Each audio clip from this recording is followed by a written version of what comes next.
নবীর একটা আদর্শের কারণে জান্নাতে যাবে। সিরত মানি আদর্শ, আর এটা আমরা কদমে কদমে মুহতাজ।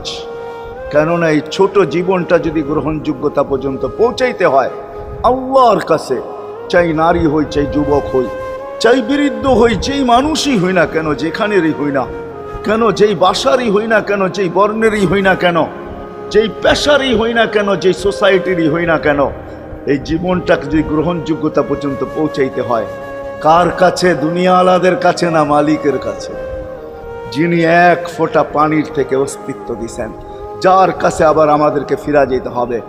পালানের কোনো সুযোগ নাই। এই জন্যই কোরআন আমাদেরকে বোঝায় আইনাল মাফার। আল্লাহ বলতেছে কোথায় ভাগবে তুমি, বলো কোথায় ভাগবে?